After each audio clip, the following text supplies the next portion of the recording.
देर में प्रधानमंत्री नरेंद्र मोदी पहुंचेंगे इजराइल, लेकिन उससे पहले आपका परिचय करा दें। असदुद्दीन ओवैसी एआईएमआईएम के मुखिया हमारे साथ जुड़ गए हैं। Lieutenant general retired Shankar Prasad हमारे साथ हैं। Sushant Sareen strategic affairs analyst हमारे साथ हैं और सुधांशु त्रिवेदी होंगे भारतीय जनता पार्टी की तरफ से।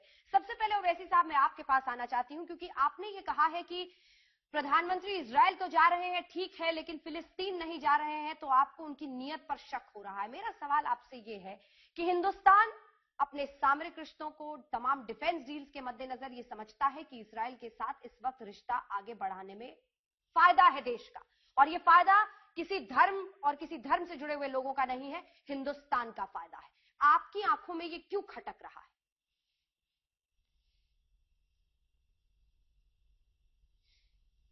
पहले तो मुझे आपको ये बताना पड़ेगा कि आपकी आवाज बहुत रुक रुक कर आ रही है, तो मैं आपका सवाल उसका जो लबोलाब है समझ चुका हूं। तो आप उसका जवाब ये है कि पिछले 70 साल से हमारे मुल्क की पॉलिसी ये रही है, बल्कि हमारे फॉरेन पॉलिसी का कॉर्नरस्टोन रहा है कि हमने फलस्तीनी कॉज की हमेशा तायद की है। और हमने जब से इजराइल से डिप्लोमेटिक ताल्लुकात कायम किए 25 साल से, जब कभी भी जो कोई भी हिंदुस्तान से कोई डेलीगेशन गया वो वहां पर जाकर फलस्तीनी इलाकों में गया और फलस्तीनी लोगों की तायद की, और हमने इजराइल के इस इलीगल ऑक्यूपेशन की मजम्मत की, कंडेम किया। अब हमारे प्रधानमंत्री 3 दिन के लिए जा रहे हैं, कोई 1 दिन की यात्रा नहीं है, चंद घंटे की नहीं, 3 दिन की है। तो हम उम्मीद कर रहे थे कि जो हमारी फॉरेन पॉलिसी का कॉर्नरस्टोन रहा, हमारे वजीर आजम फलस्तीनी इलाकों में जाएंगे, उस ऑक्यूपेशन को जो इजराइल का है, इजराइल वाहिद मुल्क है दुनिया में जो एक ऑक्यूपायर की तरह काम कर रहा है, और यही हमारी पॉलिसी रही है। अगर आप प्राइम मिनिस्टर नहीं जाकर इजरायली प्रोपेगेंडा मिशनरी को एक बहुत बड़ा हैंडल दे रहे हैं, वो सारी दुनिया में ये कहते फिरेंगे कि हिंदुस्तान जैसे बड़े मुल्क का एक वजीर आजम हमारे पास आया, 3 दिन हमारे मुल्क में वो क़याम किए और फलस्तीनी इलाकों में गए नहीं वो। तो यही हम कह रहे हैं कि प्रधानमंत्री शालोम कह चुके हैं, तो अस्सलाम वालेकुम भी कह दे वहां पर। लेकिन अगर कौन सी बड़ी बात होने वाली है? डिफेंस एग्रीमेंट्स की बात आप करते हैं, बिल्कुल सुनिए, मैं डिफेंस एग्रीमेंट्स की बात आप कर रहे हैं, करिए, बिल्कुल करिए। सर आप जैसे लोग ये बताइए ना विश्व को कि प्रधानमंत्री भारत में, सर अभी हमने कुछ ही दिन पहले मई के महीने में फिलिस्तीन के राष्ट्रपति का स्वागत किया, महमूद अब्बास का। आप बताइए, और उस वक्त प्रधानमंत्री ने साफ शब्दों में कहा कि हम इजराइल के इलीगल ऑक्यूपेशन को गलत मानते हैं, हम फिलिस्तीन के साथ इस मामले पर खड़े हैं। वो साफ और स्पष्ट किया है। इजराइल के साथ रिश्ते को आगे ले जाना आप अस्सलाम वालेकुम के खिलाफ क्यों मानते हैं, ये समझ में नहीं आ रहा है, ये नहीं समझा पा रहे हैं जरा। जब आप ये बात महमूद अब्बास के विजिट की बात कर रहे हैं, तो जब यूनाइटेड नेशंस ने पैलेस्टीन को एक कंट्री की तरह मान चुका है, तो प्राइम मिनिस्टर क्यों नहीं जाते? और मैं आपको फिर से इस बात को दोहरा रहा हूं कि हमारे उनसे एक तारीखी ताल्लुकात रहे हैं। आप डिफेंस एग्रीमेंट की बात कर रहे हैं, एमआर सैम मिसाइल की कटिंग एज टेक्नोलॉजी अब तक हमको नहीं देता इजराइल। आप $2 बिलियन का ऑर्डर प्लेस कर दिए हैं। उन कंपनीज को जिसको ब्लैकलिस्ट किया गया किकबैक्स की बुनियाद पर, उनको हम कॉन्ट्रैक्ट दे रहे हैं। इजराइल ने जो हमारे बॉर्डर पर क्या बोलते हैं उसको, जो सेंसरी इलेक्ट्रॉनिक सेंसर्स लगाए वो बिल्कुल इनइफेक्टिव है। ड्रोन्स लेने जा रहे हैं, ड्रोन्स भी इनइफेक्टिव साबित हुए। तो ये आखिर अगर आप ये करने जा रहे हैं, तो दुनिया में से कई ममालिक हैं जहां से हम हथियार खरीद सकते हैं। यकीनन भारत का हिंदुस्तान के सरहद की या उसके सिक्योरिटी की हिफाजत होनी चाहिए, उसमें कोई कॉम्प्रोमाइज नहीं किया जा सकता। मगर हम ऐसी हुकूमत से जो एक ऑक्यूपायर की तरह काम कर रही है, और आप भूल जा रहे हैं कि यूएनएचआरसी का रेजोल्यूशन था जिसमें वॉर क्राइम्स के लिए इजराइल को इल्जाम लगाया गया था, हम उसके एब्सटेन किए 2015 में, 2016 में, 2017 में। क्यों किए हम? दरअसल सीरिया में अगर वहां पर एट्रोसिटीज हुए तो हम उसकी तायद करते यूएनएचआरसी में, मगर जहां पर इजराइल का मामला आता है हम खामोशी अख्तियार कर जाते हैं। लेकिन मैं दरअसल ओवैसी जी जो आपकी बात से समझ रही हूं, आप 2 नाव में सवारी चाहते हैं। आप चाहते हैं कि इजराइल भी जाए, आप ये भी नहीं कहेंगे खुलकर कि इजराइल नहीं जाना चाहिए, रिश्ते खत्म होने चाहिए, क्योंकि 92 में नरसिम्हा राव ने, कांग्रेस पार्टी की सरकार, उससे पहले भी मान्यता दी गई इजराइल को, तो कांग्रेस की सरकारों ने दी है। आप ये भी नहीं कहेंगे कि इजराइल से रिश्ता तोड़ लो, लेकिन आप ये कहेंगे इजराइल के साथ साथ आप प्रतीकात्मक रूप से जाकर वहां पर भी फिलिस्तीन में। तो क्या हम ये माने कि एक धर्म विशेष को देखकर अब फॉरेन पॉलिसी बनाएगा एक देश?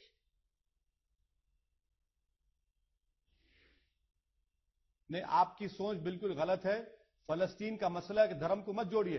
क्या वो मुकाम ईसाइयों के लिए एक तारीखी मुकाम नहीं रखती? क्या वो इंसानियत के लिए, इंसाफ के लिए? बताइए, दुनिया में ऐसा कौन सा मुल्क होगा जो अब तक ऑक्यूपाई कर रहा है और वहां पर बम ब्लास्ट करता है अपने जेट से? तो इजराइल से टर्की रिश्ता के भी तोड़ दे ताल्लुकात हैं, हिंदुस्तान। मगर वो टर्की कंडेम करता है इजराइल को। कतर के भी है, कतर भी कंडेम करता है, उनके ताल्लुकात इजराइल से हैं। मैं ये कह रहा हूं कि आप ताल्लुकात रखना चाह रहे रखिए, मगर फलस्तीनियों के जो मजालिम है उसका हम कैसा यूटर्न ले रहे हैं? ये तो यूटर्न ले रहे हैं हम यहां पर। लेकिन मई में तो उन्होंने कहा है कि हम आपके मुद्दे के साथ खड़े हैं, हम आपके कॉज के साथ खड़े हैं। ऐसा नहीं लगता है कि असदुद्दीन ओवैसी साहब को इसके साथ ही खुराक मिल गया है अपनी किस्म की राजनीति के लिए? मैडम, आप मुझे अपने टीवी चैनल पर मत बुलाइए, मेरी खुराक बंद कर दीजिए। मैं एक अच्छा खाते पीते घर का हूं, आपने मुझे दावत दी इसलिए मैं आ गया आपकी दावत पर। अगर आप समझ रहे हैं कि मेरी खुराक है तो फिर आप बता दीजिए कि हमारे बरसों से हमारे बुजुर्गों ने जो फलस्तीन के कॉज की तायीद की, वो क्या धर्म की बुनियाद पर की थी? क्या महात्मा गांधी ने जब कहा था कि फलस्तीन फलस्तीनियों को मिलना चाहिए, नेहरू ने एक फॉरेन पॉलिसी रखी। हाँ, ये बात सही है कि नरसिम्हा राव जब प्राइम मिनिस्टर बने तो सबसे पहले जो आरएसएस का डेलीगेशन उनसे मिलने गया था, उन्होंने कहा कि नरसिम्हा राव से कहा था कि आप ताल्लुकात बहाल करिए, शुरू करिए इजराइल से। 25 साल हो चुके हैं इजराइल ताल्लुकात के, मगर वहीं पर 50 साल हो चुके हैं ऑक्यूपेशन के उस गाजा और वेस्ट बैंक के लिए।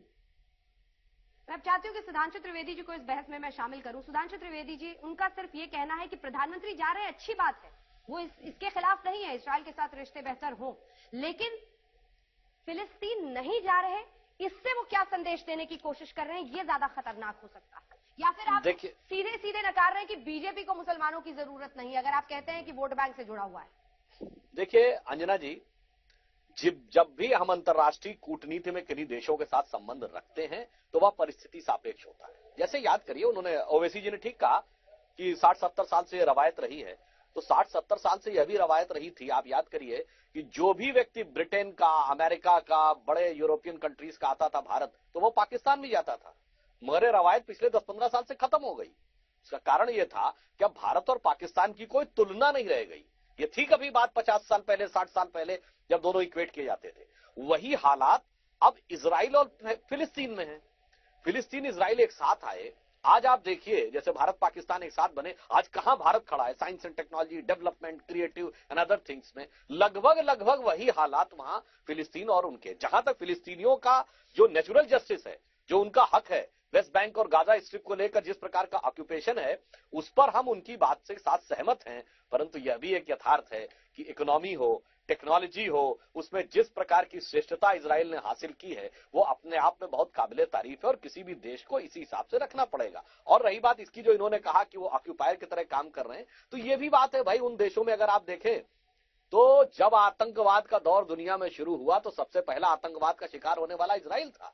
मेरी जहां तक मेमोरी है कि दुनिया का पहला प्लेन हाईजैक जो हुआ है वो 68 या 69 में हुआ, वो एक इजरायली प्लेन हाईजैक किया गया था, इजिप्ट में ले जाकर उतारा गया था। अगर पहली बार किसी ओलंपिक में जाकर किसी कंट्री की टीम के लोगों को गोली मारी गई है तो 72 के म्यूनिख ओलंपिक में, तो वो भी इजराइल शिकार था। हम भी आतंकवाद के शिकार रहे। तो अब वहां लड़ाई नैतिकता के पैमाने की नहीं, विशुद्ध राजनीतिक हो गई है। और हम फिलिस्तीन के हक को मानते हैं, मगर हम डिप्लोमेसी के यथार्थ को भी समझते हैं। और जहां तक आप कहेंगे किसी धर्म विशेष और ये वाली बात अगर आप कहेंगे, तो मैं कहूंगा दुर्भाग्य रहा भारत का 60-70 सालों में कि हमारी इंटरनेशनल डिप्लोमेसी, हमारी इंटरनल पॉलिटिक्स की वोट बैंक पॉलिटिक्स से प्रेरित होती रही।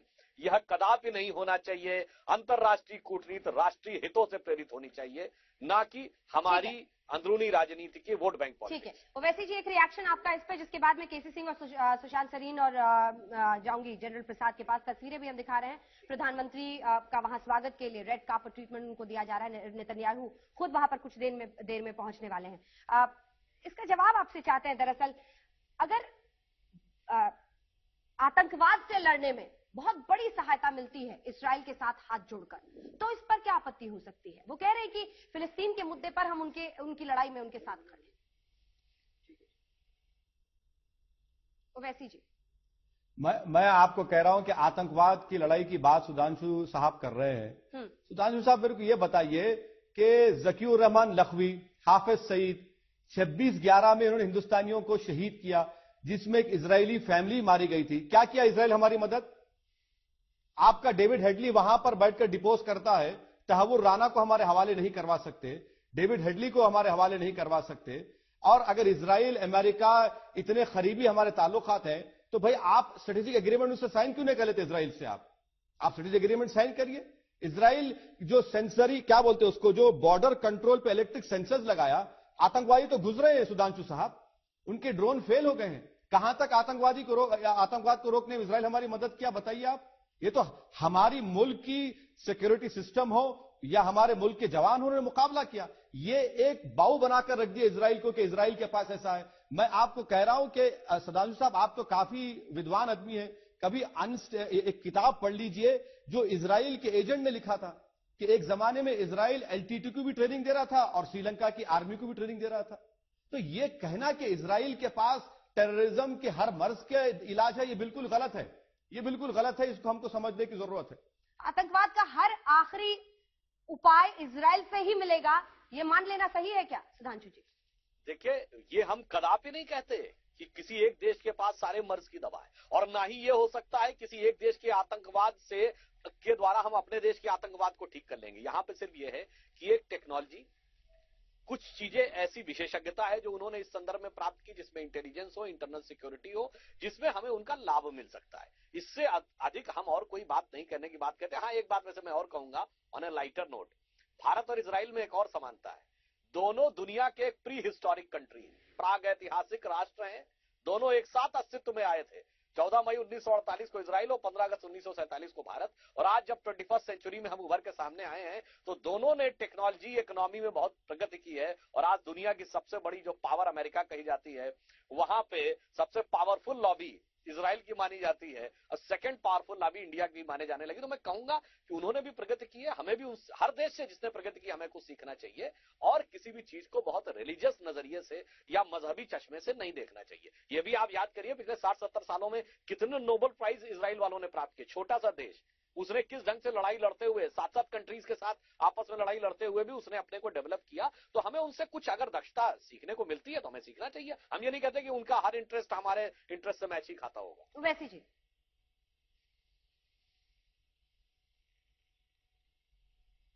नहीं, नोबेल प्राइज अगर मिले हैं तो इजराइल का एक जो अजीम रिकॉर्ड भी है फलस्तीनियों पर जुल्म करने का। आज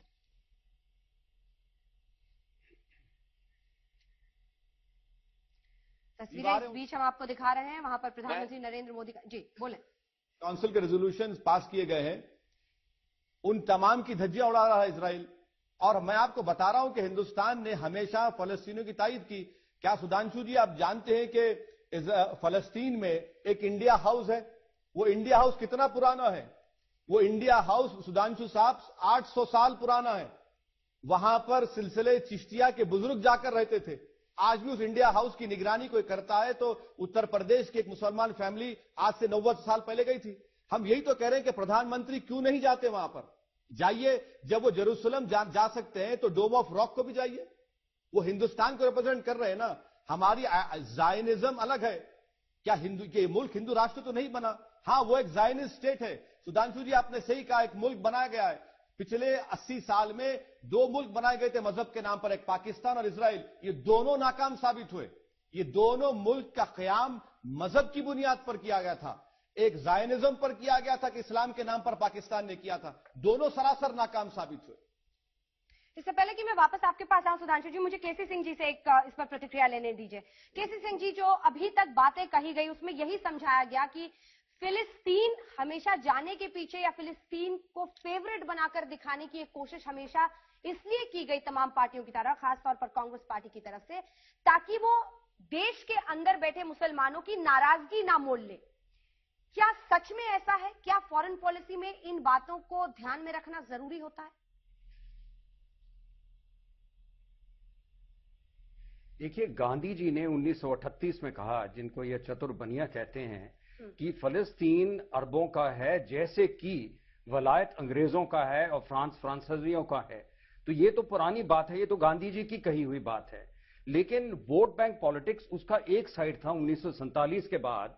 दूसरा साइड उसका ये था कि दुनिया के मुसलमान देश कश्मीर मुद्दे पे हमारे वरखिलाफ ना हो, पाकिस्तान के साथ ना मिलें, ये भी एक ऐतिहासिक रूपरेखा थी इसकी।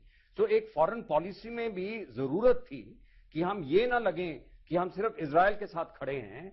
हमारे अंदरूनी पॉपुलेशन के साथ भी इसमें हमारा वो था, लेकिन विदेश नीति में भी इसका एक अहम मुद्दा था, जो कि 1991 में क्या हुआ कि गल्फ वॉर के बाद सोवियत यूनियन टूटा था, उससे पहले गल्फ वॉर हो गई और इस्लामिक दुनिया के अंदर तितर बितर हो गए। तो उस समय हमने देखा कि अब हम रिश्ते कर लें, और ये कोई कोइंसिडेंस नहीं है कि चीन ने भी 1992 में ही पूरे डिप्लोमेटिक रिलेशन चीन ने भी इजराइल के साथ 1992 ही में बनाए हैं, हमारे से 5-10 दिन आगे पीछे। तो जब दुनिया में बदलाव आता है उसके साथ आपको बदलना पड़ता है। दोस्ती और शायद